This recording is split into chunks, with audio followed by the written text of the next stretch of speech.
मेरी बेटी का नाम खुशी थी। वो कीव में है, जो कैपिटल है यूक्रेन की, और इस समय वो जहाँ फंसी हुई है उसके चारों तरफ बम ब्लास्ट हो रहे हैं, मिसाइलें फट रही हैं, और वो हमें वीडियो बना रहा है। मेरी बात हुई थी और उसने मुझे कहा है कि मैंने कॉफ़ी पी है। तो हमने कहा दूध तो था नहीं, तो कहते मैंने पानी है। उस पर ना इंडिया का फ्लैग लगा होगा, तो रशिया वाले ना कुछ कहेंगे नहीं। और जो हमारे सीएम है उनसे हाथ जोड़ के विनती है कि हमारे फरीदाबाद के बच्चों के लिए, हरियाणा के बच्चों के लिए और अपने इंडिया के बच्चों के लिए जल्दी से जल्दी स्टेप उठाइए कि देर ना हो।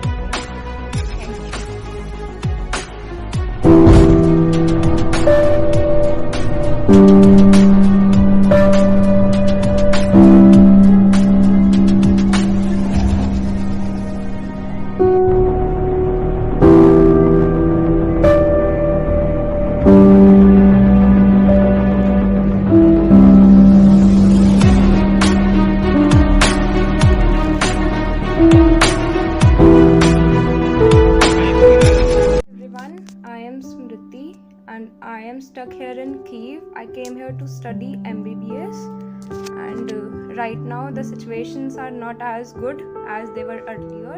Get any help and or any update from Indian embassy or from the government, and we can see the tanks going from the main highway which is visible through our windows, and in the morning we also saw some bombings and ma'am अपना नाम बता दीजिए sir. मेरा नाम पूनम भाटिया है जी, आपकी बच्ची Ukraine में है इस समय, आपकी बातचीत हुई है उनसे कुछ? हाँ जी, मेरी अभी तक तो उससे रेगुलर बात होती आ रही है। अभी मेरी आज भी सुबह वहाँ के टाइम के अकॉर्डिंग 11 बजे उससे बात हुई है। तो मैंने उससे पूछा था, क्योंकि हम एक घंटे बाद हम लोग पूछते हैं कि तुमने कुछ खाया है या नहीं है। तो आज तो पूरा दिन उनके पास खाने का स्टॉक ख़त्म हो गया, बस एक दो आई थिंक मैगी के पैकेट बचे हैं, और पानी में कॉफ़ी उसने डाल के पी है क्योंकि शॉप्स बंद हैं, दूध वगैरह नहीं है। और 2-3 मैगी के पैकेट भी आई थिंक 6-6, 7-7 बच्चे शेयर कर रहे हैं आपस में। तो वो कब तक सर्वाइव करेंगे? आप एक बार अपनी बिटिया की फ़ोटो या कुछ फोटो हाँ दिखा जी, सकते हैं? ये मेरी डॉटर है, ये नेशनल लेवल आर्चरी चैम्पियन है, गोल्ड मेडलिस्ट बच्चा है मेरा। दो बेटियां हैं मेरी, दोनों ही मेरे गोल्ड मेडलिस्ट बच्चे हैं। इसने रायन से अभी 93% गेन किया है मेडिकल से, तो उसके मार्क्स में भी दोनों अच्छे हैं, पढ़ने में अच्छे हैं। तो कौन से पेरेंट्स नहीं चाहेंगे कि बच्चे अगर पढ़ने में अच्छे हैं तो हम उनके ड्रीम्स को रोकें। उनको डिप्रेशन होता है, लास्ट पेंडेमिक की वजह से उनकी स्टडीज़ वैसे ही बहुत डिस्टर्ब हो गई, नीट का रिज़ल्ट इतना लेट हुआ।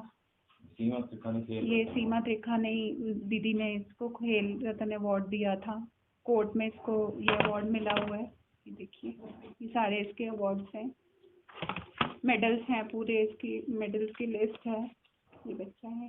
किस चीज में मेडल मिले थे? ये स्पोर्ट्स में आर्चरी में नेशनल लेवल चैंपियन है। तो आर्चरी में जब इसे गोल्ड मेडल मिला है तो हरियाणा सरकार ने कोई हेल्प नहीं की, सहायता नहीं की आप लोग? नहीं, अभी तक हमारी कोई हेल्प नहीं हुई है इसकी तरफ से, क्योंकि लास्ट 2-3 ईयर से ये नहीं खेल पा रही थी। इसने साइंस स्ट्रीम लिया था मेडिकल, तो उसके लिए थोड़ा सा उस समय भी, हाँ उस समय भी फाइनेंशियली या इसको एरोज या किट खरीदनी थी, तो हमारी कोई हेल्प नहीं हुई थी। हमें कितने की थी वो किट? 1.5 लाख की थी। 1.5 लाख और एरो मतलब 2 लाख। हाँ, मतलब एरोज वगैरह भी थे। तो हमने उस टाइम भी अपने बच्चे को आगे बढ़ने के लिए अपना सब कुछ दाव पे लगा के 2 लाख की उसकी किट की कॉस्ट थी, तो आपने 1.5-2 लाख की थी। तो आपने जो यहाँ के मिनिस्टर हैं नहीं, हमने सीमा दीदी से भी बात की थी उस टाइम, और हमारे यहाँ पे जो मेयर थे सुमन बालाजी नहीं, अपने सरदार जी हैं, उनका नाम उनका नाम क्या है जो है यहाँ पर सरदार जी? जसवंत सिंह जी, हम गए पार्षद, हाँ जी, उनके पास गए थे। उन्होंने इसको ट्रीट दिया था वहाँ पे, मतलब डिनर वगैरह जो रिफ्रेशमेंट भी थी। क्या कहा था उसको? उन्होंने कहा था करते हैं, बट ऐसा कुछ हुआ नहीं था उस टाइम। हस्बैंड की कुछ भी नहीं मिला, 1 रुपया भी नहीं मिला था। और जो गवर्नमेंट का हमने फॉर्म फिल किया था उसमें भी शायद 4-5 हज़ार रुपये बोले गए थे, बट आज तक उसको उसमें से भी 1 रुपया भी नहीं मिला था। हमने फिर, अब बच्चा है, हम तो उसको कहीं से भी करके देंगे, लेकिन फिर हमने उसको मतलब रायन में उसने एडमिशन लिया, 12th उसने 11th-12th वहाँ से की। तो हम आर्चरी में थोड़ा हमने कहा चलो मेडिकल इसको लेना है, तो फिर वो अपनी स्टडीज़ में ही आ गई। आपकी बेटी से लास्ट आपकी बात कब हुई? आज सुबह मेरी बात हुई है उससे। क्या आपने तो बताया? बिल्कुल सामने ब्लास्ट हो रहे हैं बच्चे। सुबह 5 बजे, मतलब कल सुबह से उठे हुए हैं 5 बजे से, जब से ये प्रोसीजर स्टार्ट हुआ है। तो सोए नहीं हैं, हर एक आधा घंटा थोड़ा सा रेस्ट करते हैं, ब्लास्ट होता है उठ जाते हैं, कोई ना कोई वीडियो देख के। कल तक तो हिम्मत बनी हुई थी इनकी, हंस रहे थे, जानबूझ के स्माइल कर रहे थे कि पेरेंट्स पैनिक ना हो। बट आज सुबह तो मेरी जब बात हुई तो उसने बोला, मम्मा आपको पता है ना खारकिव में 2 बच्चे मर गए हैं इंडियंस। तो मैंने बोला तुमको किसने बोला है? तो कह रहे हैं कि हमारा ग्रुप बन गया है सब बच्चों का ना, तो हमारे पास मैसेज आ गया है। तो और बिल्कुल सामने आंखों के कीव में ये है, कीव को आज उन्होंने सारा ऑक्यूपाई कर लिया है रशियंस ने। तो बच्चे सामने आंखों के ब्लास्ट हो रहा है, कर्टन हटा हटा के वीडियोस बना के भेज रहे हैं, वो हमने ट्वीट कर दिया है सारा। तो आंखों के सामने ब्लास्ट हो रहा है, खाने को कुछ बचा नहीं है, मालूम नहीं है कब वहाँ से उनको निकाला जाएगा। तो इस सिचुएशन में हम क्या करें सर? यूनिवर्सिटीज में जो जिसमें हैं वो इस वक्त कुछ हॉस्टल्स में है, हाँ हॉस्टल्स में सेफ हैं, वो 8th फ्लोर पे है। अब इनको बोला गया था पहले कि आपको अलार्म बजेगा तो नीचे बंकर्स बने हुए हैं वहाँ आना है, बट बंकर्स में इतना स्पेस नहीं है कि वो सारे बच्चे वहाँ एडजस्ट हो पाए। और मुझे तो ये भी डर है कि अगर ये बंकर्स में चले जाते हैं और बिल्डिंग को कोई हार्म हो जाए तो वो मलबे में दब जाएंगे, उनको निकालेगा कौन वहाँ से? कैसे निकलेंगे वो? ऊपर तो ये तो है कि अभी तक कुछ ऐसा ब्लास्ट नहीं है, तो वो दिख तो रहे हैं ना वो, तो फिर वहाँ से तो वो रेस्क्यू ऑपरेशन इस कंडीशन में तो कौन आएगा? कोई लेबर्स आएंगे, कोई सिटीजन्स आएंगे, हर कोई अपनी जान बचा रहा है। आपके यहाँ पर अभी जो जिला उपायुक्त उनसे बात हुई जितेंद्र यादव से? हाँ जी, मेरी अभी उनसे बात हुई है, तो उन्होंने भी यही आश्वासन दिया है कि मैम आप पैनिक मत होइए, इंडियन गवर्नमेंट अपने प्रॉपर स्टेप उठा रही है। लेकिन जो बॉर्डर लाइन एरियाज़ के आसपास बच्चे हैं उनको बॉर्डर लाइन की कंट्रीज़ में भेजा जा रहा है, जैसे वो है हंगरी है, पोलैंड है, और ये आसपास की 4-5 कंट्रीज़ हैं, उनमें मतलब एम्बेसी ने काम शुरू कर दिया है। बट जो बच्चे कैपिटल में कीव में फंसे हुए हैं, what about them? Who will save them? उनको कौन वहाँ से निकालेगा और उनको कब वहाँ से निकाला जाएगा? आज शाम हो सकती है, कल हो सकता है, परसों हो सकता है, कब युद्ध खत्म होगा या नहीं होगा, बाकी कंट्रीज ना लड़ पड़े। तो साइड वाले एरियाज में तो फिर भी एक होप है कि चलो उनको फटाफट शिफ्ट कर देंगे, लेकिन कीव वाले बच्चों को निकालने के लिए हमारी गवर्नमेंट क्या कर रही है? हमारे पास कोई मैसेज नहीं है इस चीज़ का अभी तक। कुछ नहीं मिला आपको? नो रिस्पॉन्स एट ऑल, नहीं। बस हम तो यही थैंक गॉड करते हैं कि एटलीस्ट उससे बात हो जाती है। अभी वो बोल रही थी लेकिन कुछ टाइम के लिए शायद, I think mama net cut जाएगा, मैं कॉल नहीं कर पाऊँगा और आप लोग भी नहीं कांटेक्ट कर पाओगे, और हो सकता है इलेक्ट्रिसिटी फेलियर भी हो जाए क्योंकि कीव कैपिटल है, तो वहाँ के सारे टावर्स वगैरह सब उन्होंने ब्रेक कर दिया आई थिंक। तो फिर कैसे कांटेक्ट करेंगे? तो रात को अंधेरा हो गया, सामने ब्लास्ट हो रहा है, खाने को नहीं है, फ़ोन कांटेक्ट नहीं हो रहे, तो बच्चे तो आधे तो वैसे ही छोटे छोटे बच्चे हैं, वो तो आई हैव नो वर्ड्स। सरकार से क्या कहना चाहेंगे आप? मेरी सरकार से, मोदी जी से, मैं मोदी जी को हमेशा से अपने इंडिया का लॉ इन बोलती आई हूँ कि उनकी एक दहाड़ी इतनी काफ़ी होती है। मैं तो अपने बच्चों को भी उनका एग्जाम्पल देती हूँ कि देखो शेर के बच्चे शेर होते हैं, ठीक है? शेर का बच्चा, अगर हम इस कंट्री में हम एक शेर के अंडर पल रहे हैं तो पूरा पूरा कौम कांपता है उस शेर की एक आवाज़ से। तो मेरी मोदी जी से विनती है कि कीव में फंसे हुए बच्चे को या इधर उधर फंसे हुए जो भी बच्चे हैं उनको जल्दी से जल्दी निकाला जाए। हमने अपनी बेटियों को हमेशा मेरा बेटा नहीं है लेकिन मैंने अपनी दोनों बेटियों को कभी भी 1% भी कम नहीं समझा है, और हर चीज़ हम दोनों ने, मेरे और मेरे हस्बैंड ने सेक्रीफाइस किया उनके लिए। लेकिन इसीलिए की थी कि आज उनके ड्रीम्स पूरे होने की बारी आ रही है तो बच्चे वहाँ स्टक हो। तो मेरी मोदी जी से और जो हमारे सीएम है उनसे हाथ जोड़ के विनती है कि हमारे फरीदाबाद के बच्चों के लिए, हरियाणा के बच्चों के लिए और अपने इंडिया के बच्चों के लिए जल्दी से जल्दी स्टेप उठाइए कि देर ना हो जाए। Thank you. सर सबसे पहले तो आप अपना नाम बता दीजिए। मेरा नाम जितेंद्र भाटिया, मैं NIT 5 फरीदाबाद से रहने वाला हूँ। सर सुनने में आया है कि आपकी एक बच्ची है वो भी यूक्रेन में फंसी हुई है इस वक्त। हाँ, वो फंसी हुई है और उसके पास खाने पीने के लिए कुछ भी नहीं है, वो बहुत परेशान है। क्या नाम क्या है आपका? मेरी बेटी का नाम स्मृति भाटिया है।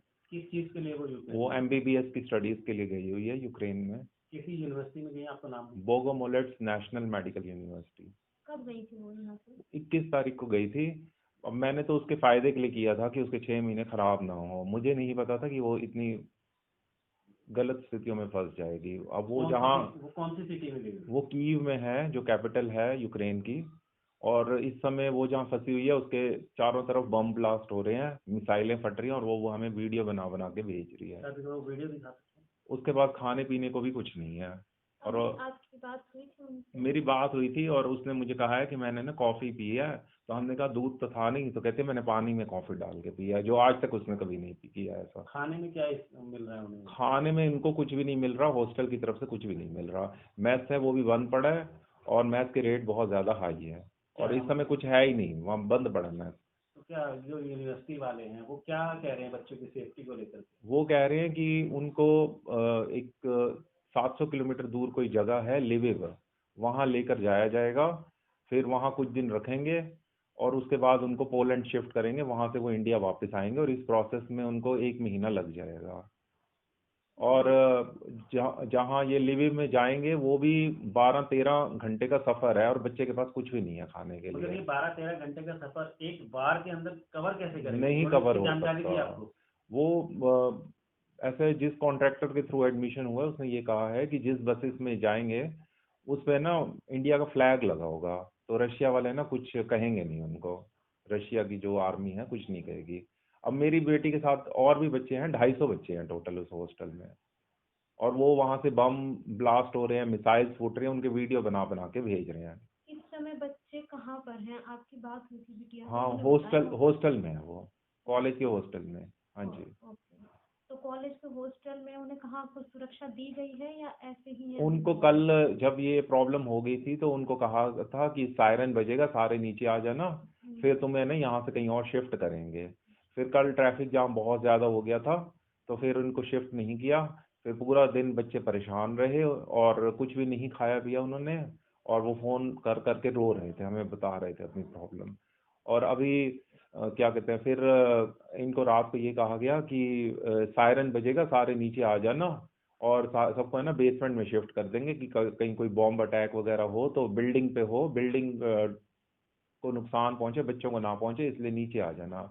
अब जो इनकी 14 मंजिला बिल्डिंग है उसमें इतने सारे बच्चे हैं, 250 बच्चे, वो सारे बेसमेंट में नहीं आ सकते थे। तो अभी सायरन, मेरी थोड़ी देर पहले बात हुई थी तो सायरन बजा था, ये सारे नीचे गए, तो नीचे बच्चे इतने भर गए थे तो उन्होंने वापस भेज दिया कि तुम ऊपर वापस चले जाओ, तो ये अपने रूम में ही है वहीं पर ही। हॉस्टल वालों से आपकी बात हुई, वहाँ की यूनिवर्सिटी से कोई गवर्नमेंट की तरफ से कोई सुरक्षा मुहैया कराई गई? कुछ भी नहीं करवाया गया, खाने पीने का भी नहीं करवाया गया, वो भूखे हैं, कल से भूखे हैं। कल बात हुई थी तो वो दोपहर को कह रहे थे कि मैगी बना के खाई है, रात को थोड़े से चावल थे वो उबाल के इन्होंने खा लिए। ना उनके पास खाने का कुछ है ना पीने का कुछ है। आपको हरियाणा गवर्नमेंट की तरफ से कोई आश्वासन मिला है? मुझे कोई भी आश्वासन नहीं मिला अभी तक। तो गवर्नमेंट ने जो ये अपना भारत गवर्नमेंट की सरकार है, इनमें किसी ने आपसे कांटेक्ट करने की कोशिश की? किसी ने भी कांटेक्ट नहीं किया, उल्टा रात को 2 बजे उसका मैसेज आया कि हो सकता है कि यहाँ पे नेट बंद हो जाए, तो हम है ना अब आपसे कांटेक्ट नहीं कर पाएंगे, क्योंकि वाईफाई कॉल से ही कनेक्ट हो पाते हैं हम उससे, नॉर्मल कॉल तो जाते ही नहीं है। तो हम तो परेशान हो गए कि अगर वाईफाई कॉल ही नहीं होगी तो हम इनसे कांटेक्ट कैसे करेंगे। तो लेकिन ऐसा नहीं हुआ, अभी उससे बात हो पा रही है इस समय तक। तो कहीं ना कहीं आपको ऐसा भी लगता होगा कि जो हमारी इंडियन जो गवर्नमेंट है उसमें भी कमी है, जिसके कारण बच्चों को दूसरे देश में पढ़ने के लिए पलायन करना पड़ता है? हाँ, मेरे 2 बेटियां हैं, दोनों ही अच्छे हैं, 90+ मार्क्स वाले बच्चे हैं, लेकिन यहाँ पे अब मेडिकल का खर्चा इतना ज़्यादा है। पहले मैंने उसका बीपीटी में एडमिशन करवाया था, लेकिन इसको बीपीटी नहीं करनी थी। फिर डॉक्टरी के लिए एडमिशन का पता किया तो उसके लिए एससी वालों को पहले एडमिशन मिलता है, जनरल वालों के लिए तो कोई सीट ही नहीं है, और 1-1 करोड़ रुपया फीस है, तो मैं इतनी भर नहीं सकता। यूक्रेन में कितने? तो यूक्रेन में बात हुई। अब फिर मैंने सोचा चलो इसका बीएमएस में करवा दूं, तो ये एक दिन रोने लगी और मुझे कहते हैं पापा मुझे बीएमएस नहीं करना, मुझे एमबीबीएस ही करना है, क्योंकि उसमें संस्कृत है, वो फिर उसमें होता है ना आयुर्वेदा में, इसको नहीं करना था। फिर मैंने पता किया, फिर यूक्रेन के लिए 40 लाख का टोटल बजट है। अब मैंने भी मैं इतना पैसे वाला नहीं हूँ, मीडियम क्लास फैमिली से हूँ, मेरी 2 बेटियां हैं। अब मैं तो इनकी पढ़ाई पे ही खर्च कर रहा हूँ। मैंने तो इसके फायदे के लिए इसको भेजा था कि चलो ये सेटल हो जाएगी, हर एक चीज मैंने पूरी की, लेकिन अभी तो कुछ नहीं हो पा रहा है। आप करते क्या हैं? मैं ट्यूशन लेता हूँ, लेकिन अब मेरा इतना काम नहीं है पहले जैसा। मैं बहुत परेशान हूँ इसमें।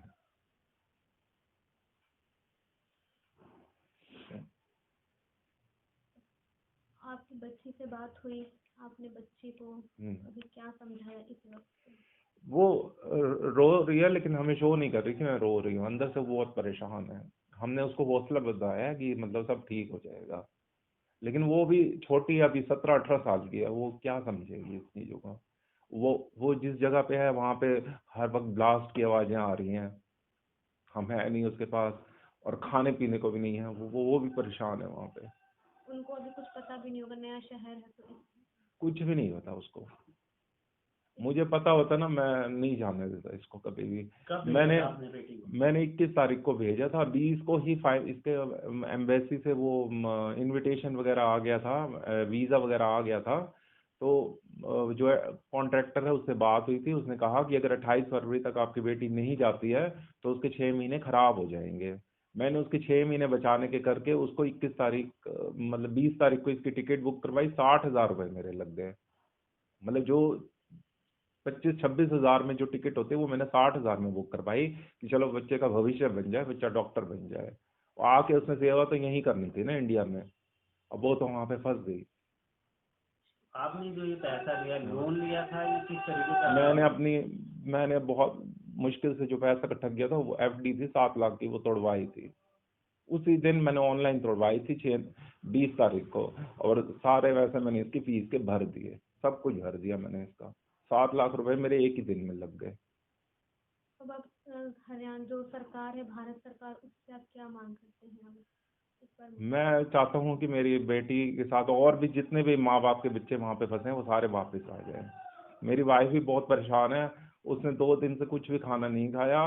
कल भी हमने खाना घर में बनाया था, लेकिन ना मैंने खाया, ना उसने खाया, ना मेरी दूसरी बेटी ने खाया। किसी ने कुछ नहीं खाया। रात रात भर हम सो नहीं रहे। बार बार हम टीवी देख के कहते चलो अभी कोई अच्छी खबर आ जाए, लेकिन कुछ भी सही नहीं आ रहा। सब कुछ खराब आ रहा है इस समय। एक बार सर वो वीडियोस दिखा दीजिए जहाँ बच्चों ने बना के आपको भेजी है, एक बार वो शो।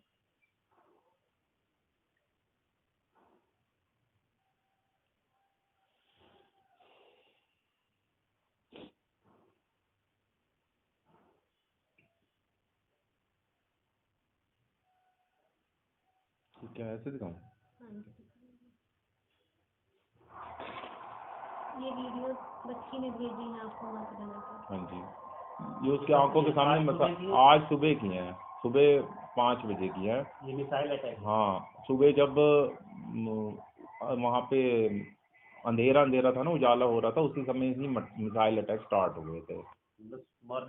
मॉर्निंग में। अब पूरा दिन ना वहाँ पे अटैक ही अटैक हो रहा है। अब 17-18 साल का बच्चा है, उसके पास हम नहीं है, और उसके चारों तरफ उसको सुबह से यही आवाजें आ रही हैं। कहीं एक मिसाइल फूट रही है, कहीं दूसरी मिसाइल फूट रही है। अब उसके पास खाने पीने को भी नहीं है, तो उसकी क्या हालत होगी इस समय। से जानकारी के लिए सब्सक्राइब करें हमारा चैनल और क्लिक करें बेल आइकन पर ताकि कोई भी खबर आपसे अछूती ना रह सके।